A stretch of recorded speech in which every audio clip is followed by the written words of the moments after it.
ఇక ఇదే అంశానికి సంబంధించి పూర్తి సమాచారం మా ప్రతినిధి రంగాచారి లైవ్ లో అందిస్తారు. రంగాచారి, రంగనాయక సాగర్ దగ్గర పరిస్థితి ఎలా ఉంది? రైతులు ఏమంటున్నారు?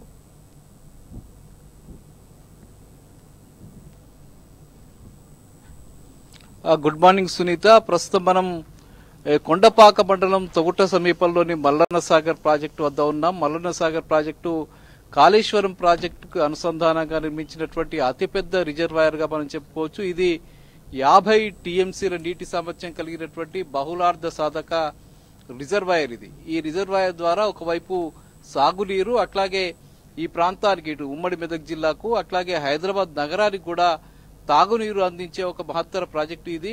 మాజీ ముఖ్యమంత్రి కేసీఆర్ కాళేశ్వరం ప్రాజెక్టుకు అనుసంధానంగా నిర్మించినటువంటి అతిపెద్ద రిజర్వాయర్ ఇది. కాళేశ్వరం నుంచి వచ్చేటువంటి గోదావరి జలాలు అటు కరీంనగర్ జిల్లా మిడ్మానేరు, అనంతగిరి, రంగనాయక సాగర్ నుంచి ఇక్కడికి మల్లన్న సాగర్ కు తరలించడానికి, నీళ్లను తరలించడానికి ఏర్పాటు చేశారు. అది గత 4-5 సంవత్సరాలుగా విజయవంతంగా ఈ ప్రక్రియ కొనసాగింది. ఈ ప్రాంతం సస్యశ్యామలమైంది. ఇక్కడికి వచ్చినటువంటి నీటిని ఇక్కడి నుంచి కొండపోచమ్మ సాగర్ కి లిఫ్ట్ చేసి అక్కడి నుంచి అటు నిజామాబాద్ జిల్లాకు పంపించేటువంటి నిజాం సాగర్ ప్రాజెక్టుకు హల్దీ వాగు ద్వారా పంపించారు. ఇక్కడి నుంచి కూడవెల్లి వాగుకు, రామాయంపేట వైపు కూడా నీళ్లు పంపించినటువంటి పరిస్థితి ఉంది. ఈ ప్రాజెక్టు ద్వారా దుబ్బాక నియోజకవర్గంలోని దాదాపు 1.5 ఎకరాల ఆయకట్టుకు సాగునీరు అందించేటువంటి పరిస్థితి ఉంది. ఒకవైపు కాలువల ద్వారా నీళ్లు అందించడం, మరోవైపు కాలువల ద్వారా చెరువుల్ని పెద్ద ఎత్తున నింపి వాటి ద్వారా ఇరిగేషన్ ని పెంచేటువంటి అవకాశం కల్పించినటువంటి పరిస్థితి గత 4-5 సంవత్సరాలుగా కనిపించింది. కానీ ఈ సంవత్సరం ఇప్పటి వరకు కూడా ప్రభుత్వం ఈ ప్రాజెక్టులోకి నీళ్లను విడుదల చేయలేదు. అక్కడ పంపులు ఆన్ చేయలేదు. కనీసం వెల్లంపల్లి నుంచి పంపులు ఆన్ చేసి మిడ్మానేర్ను గాని, అనంతసాగర్ గాని ప్రాజెక్టు నింపినట్టయితే ఇక్కడికి వచ్చి నీళ్లు చేరేటువంటి పరిస్థితి ఉండింది. కానీ కేవలం రాజకీయ దురుద్దేశంతో ముఖ్యమంత్రి రేవంత్ రెడ్డి ఈ ప్రక్రియని నిలిపివేసి ఫలితంగా ఇవాళ ఇక్కడ ఈ ప్రాంతం అంతా కూడా ఎడారిగా మారేటువంటి పరిస్థితి ఉంది. ప్రస్తుతం మనం విజువల్స్ లో చూస్తూ ఉన్నాం. మల్లన్న సాగర్ ప్రాజెక్టు ఇది ఈ ప్రాంతం అంతా కూడా ఒకప్పుడు నీళ్లతో కలకళ్లాడుతున్నటువంటి పరిస్థితి గత సంవత్సరం నెలకొని ఉన్నది. గత సంవత్సరం ఇదే సమయంలో జూన్, జూలై మాసాల్లో ఈ ప్రాజెక్టులో సుమారు 15 టీఎంసీల నీళ్లు ఇక్కడ ఉన్నటువంటి పరిస్థితి ఉండింది. ఇప్పటికే గత గోదావరిలో ఎప్పుడైతే వరద ప్రారంభం అవుతుందో అదే సమయంలో అక్కడ పంపులు ఆన్ చేసి పంపుల ద్వారా నీళ్లను లిఫ్ట్ చేసి ఇక్కడికి తీసుకొస్తున్నటువంటి పరిస్థితి ఉంది. ఇక్కడ నింపేటువంటి పరిస్థితి ఉంది. కానీ ఈ సంవత్సరం ఇప్పటి వరకు కూడా అటు రంగనాయక సాగర్ ను గాని, అనంతగిరి ప్రాజెక్టును గాని, మిడ్మానేర్ను గాని ఇప్పటి వరకు నీళ్లు నింపనటువంటి పరిస్థితి, అక్కడి నుంచి ఇక్కడికి నీళ్లు రానటువంటి పరిస్థితి. దీంతో కేవలం ప్రస్తుతం మనకు అధికారులు చెప్పిన దాని ప్రకారం అయితే దాదాపు 6 టీఎంసీల నీళ్ల కంటే ఎక్కువ లేదని చెప్తూ ఉన్నారు. ఇవి నీళ్లను విడుదల చేసే పరిస్థితి కొంత ఉన్నప్పటికీ కూడా అధికారుల నుంచి ఇప్పటి వరకు ఆదేశాలు కూడా లేకపోవడం వల్ల ఈ ప్రాంతానికి నీళ్లు విడుదల చేయలేనటువంటి పరిస్థితి నెలకొంది. చాలా తక్కువ నీళ్లు ఉన్నప్పటికీ కూడా ఎంతో ఉన్న దాంట్లో కూడా కొంత విడుదల చేస్తే రైతులకు న్యాయం జరిగేటువంటి పరిస్థితి ఉండింది. కానీ అధికారులు గాని అటు ప్రభుత్వం గాని ఇప్పటి వరకు ఒక స్పష్టమైనటువంటి నిర్ణయం తీసుకోకపోవడం వల్ల ఈ నీళ్లను విడుదల చేయడానికి ముందుకు రావడం లేదు. ఫలితంగా ఈ ప్రాంతం అంతా కూడా వరి నాట్లకు సిద్ధం చేసుకుని ఉన్నారు.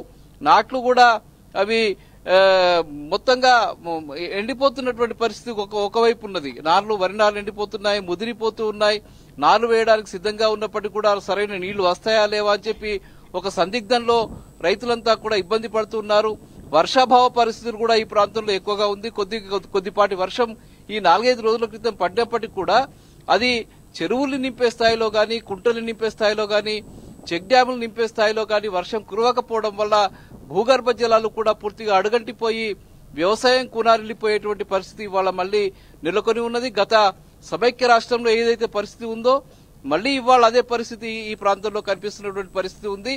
మల్లన్న సాగర్ ని గనక నింపితే మరొకసారి ఈ ప్రాంతం సస్యశ్యామలం అవుతుందని చెప్తున్నారు. అట్లాగే ఇటు ఈ ప్రాజెక్టు ద్వారా ఇటు నల్గొండ జిల్లాకు, అటు వరంగల్ జిల్లా కొంత ప్రాంతానికి, ఇటు నిజామాబాద్ జిల్లాకు, అటు సంగారెడ్డి, మెదక్ జిల్లాలకు కూడా పెద్ద ఎత్తున సాగునీరు అందించేటువంటి పరిస్థితి ఉంటుంది. మొత్తంగా దాదాపు 18 లక్షల ఎకరాల ఆయకట్టుకు నీళ్లందించే పరిస్థితి ఉంటుంది. కానీ ప్రభుత్వం మాత్రం కేవలం రాజకీయ ప్రయోజనాల్ని మాత్రమే ఆశించి మాజీ ముఖ్యమంత్రి కేసీఆర్ కు ఎక్కడ క్రెడిట్ దక్కుతుందోనని భావించి వాళ్ళు ఈ నిర్ణయం తీసుకోకపోవడం వల్ల చాలా ఇబ్బందులు ఎదురవుతున్నాయి. ప్రస్తుతం మనం ఇక్కడ కొంతమంది రైతులు ఉన్నారు, ఈ ప్రాంతానికి సంబంధించిన రైతులు ఉన్నారు. వాళ్ళని అడిగి తెలుసుకుందాం, ఇక్కడ ఉన్నటువంటి సమస్య ఏమిటి, పరిస్థితి ఉందో ఒక్కసారి వాళ్ళని అడిగి తెలుసుకుందాం. చెప్పండి రామరెడ్డి గారు, మీరు ఇక్కడ ఈ ప్రాంతానికి సంబంధించిన ఒక రైతు, ఎట్లా ఉంది పరిస్థితి? చాలా కరువు పరిస్థితులు ఉన్నాయి. వాస్తవానికి వర్షాభావ పరిస్థితుల మూలంగా మన భూగర్భ జలాలు తగ్గిపోయి బోరాలు కూడా నీళ్లు ఎండిపోయే పరిస్థితి ఉంది. వాస్తవానికి గత యాసంగిలో కూడా, గతంలో కేసీఆర్ గారు ఉన్న రోజులు కూడా ఎప్పుడు ఎకరం పంట కూడా ఎండిపోలేదు, కానీ గత యాసంగిలో కూడా పొలాలు ఎండిపోయినాయి. ఇప్పుడు ఈ పరిస్థితి కూడా ఇప్పటివరకు కూడా సకాలంలో వర్షాలు కురియకపోవడంతో నాట్లేసే పరిస్థితి ఉన్నప్పుడు కూడా నీళ్లు లేకపోవడంతో నాట్లేసే పరిస్థితులు లేవు వాస్తవానికి. అలాగే కేసీఆర్ గారికి ఎక్కడ పేరు వస్తుందనే ఉద్దేశంతో ఒక రాజకీయ క్రీడలో భాగంగా మల్లన్న సార్ను ఎండబెట్టే పరిస్థితి చేస్తున్నారు. గతంలో కేసీఆర్ గారు అధికారంలో ఉన్నప్పుడు 14 టీఎంసీల వరకు నీళ్లను నింపిర్రు. కేసీఆర్ హయాంలోనే ఈ నీళ్లను మన కూడవెల్లి వాగులో కావచ్చు, హల్దీ వాగులో కావచ్చు, అలాగే దుబ్బాక ప్రధాన కాలువ మల్లన్న సార్ నుంచి కొండపోచమ్మ ప్రాజెక్టు నుంచి ప్రధాన కాలువ ద్వారా దుబ్బాక నియోజకవర్గంలోకి, అలాగే సిద్దిపేట సిరిసిల్ల నియోజకవర్గాలు కూడా నీళ్లు విడవడం జరిగింది. తద్వారా ఎంతో మేలు జరిగింది. ఈ సంవత్సరం మాత్రం ఇంతవరకు కూడా, మొన్నటి వరకు కూడా ఈ కూడేళ్లి వాళ్ళు కూడా రైతులు ఎదురు చూసారు. వాస్తవానికి ఈ నీళ్లు విడుస్తారా విడవరా, నీళ్లు విడుస్తారా విడవరా. గత యాసంగిలో కూడా పంట పొలాలు ఎండిపోయే పరిస్థితుల్లో హరీష్ రావు గారు అల్టిమేటం ఇస్తే మల్లన్న సార్లో నీళ్లు కూడవెల్లిలోకి విడవకపోతే మేమే రైతులందరం వచ్చి ముట్టడి ఇస్తాం, మేమే విడుదల చేస్తామని హరీష్ రావు గారు ఇస్తేనే మాత్రమే విడుదల చేశారు. తద్వారా వాగులో నీళ్లు వచ్చినాయి. ఈసారి మాత్రం మల్లన్న సార్లు నీళ్లే లేవు. వాస్తవానికి ఇక్కడ నింపాల్సిన పరిస్థితి ఉంది. ఏదైనా సరే మేడిగడ్డ మీద రాజకీయం చేస్తూ రైతులను ఇబ్బంది పెట్టే ప్రయత్నం చేస్తున్నారు. కానీ ఈ రాజకీయం చేస్తూ ఈ కాంగ్రెస్ సర్కార్ కావచ్చు, రేవంత్ సర్కార్ మాత్రం మునిగిపోవడం ఖాయంగా తెలియజేస్తున్నాం. మీరేమనుకుంటున్నారు? ఇంతకుముందు బాగానే ఉండేటి, ఇప్పుడు మాత్రం ఈ డ్యాంలోకి నీళ్లు రావడం లేదు. నీళ్లు రాకపోవడం వల్ల కొంత రైతులకు ఇబ్బంది జరుగుతుంది. ఎందుకంటే ఈ ప్రభుత్వము కొద్దిగా కక్షపూరితంగా ఈ రైతులకు మేలు జరగకుండా నీళ్లు వదిలితే మేలు జరుగుతుంది, కేసీఆర్ పేరు వస్తుంది అనే భావనలో ఉన్నట్టున్నది. అందుకే నింపడం లేదనుకుంటున్నా. కానీ ఇప్పటికైనా ఆలోచించి ఈ రిజర్వాయర్ను నింపే ప్రయత్నం చేయాలని ఇక్కడ రైతులు కోరుకుంటున్నారు. మీరేమనుకుంటున్నారు?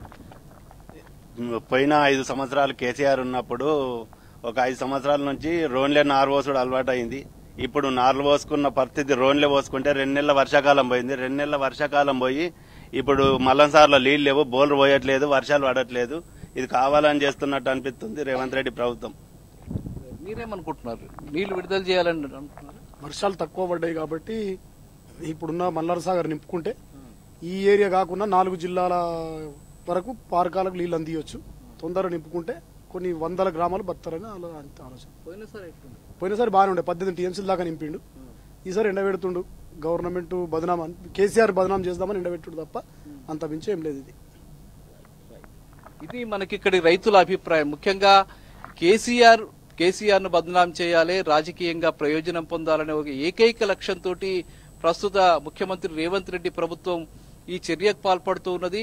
మేడిగడ్డ నుంచి గాని, సుందిళ్ల నుంచి గాని, అన్నారం నుంచి గాని పంపుల్ని ఆన్ చేసి తక్షణమే ఎల్లంపల్లి వరకు నీళ్లు తీసుకువచ్చి ఎల్లంపల్లి ద్వారా ఇక్కడ మిడ్మానేరు నింపడం, మిడ్మానేరు నుంచి అంతగిరి సాగర్ ప్రాజెక్టు నింపడం, అంతగిరి సాగర్ ప్రాజెక్టు నుంచి రంగనాయక సాగర్ ని పూర్తి స్థాయిలో నింపడం, రంగనాయక సాగర్ నుంచి మల్లన్న సాగర్ ప్రస్తుత నీటి మట్టం ఏదైతే ఉందో దాదాపు 15 నుంచి 18 టీఎంసీల నీళ్ల వరకు నింపుకునేటువంటి అవకాశం ఇక్కడుంది.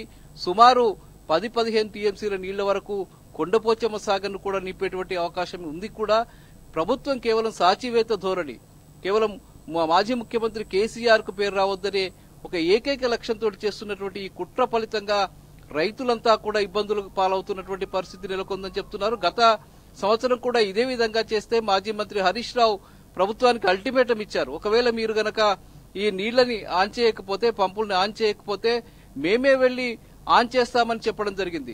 2-3 రోజుల క్రితం బీఆర్ఎస్ వర్కింగ్ ప్రెసిడెంట్ కేటీఆర్ కూడా మేడిగడ్డకు ఎమ్మెల్యేలతోటి వెళ్లి అక్కడ కూడా చూసిన తర్వాత నీళ్లు దాదాపు గోదావరిలోంచి దాదాపు 10 లక్షల క్యూసెక్ల నీళ్లు, టీఎంసీల నీళ్లు వరదగా సముద్రంలోకి వెళ్లిపోతున్నటువంటి పరిస్థితి ఉంది. అట్లాంటి నీళ్లని ఆపుకొని మోటార్ల ద్వారా ఇక్కడికి పంపింగ్ చేస్తే వాటి ప్రయోజనం ఉంటుందని చెప్పారు. 2-3 రోజుల్లో గనక పంపులు ఆన్ చేయకపోతే మేమే 50,000 మందితో వెళ్లి ఆ పంపుల్ని ఆన్ చేస్తామని కూడా కేటీఆర్ హెచ్చరించడం జరిగింది.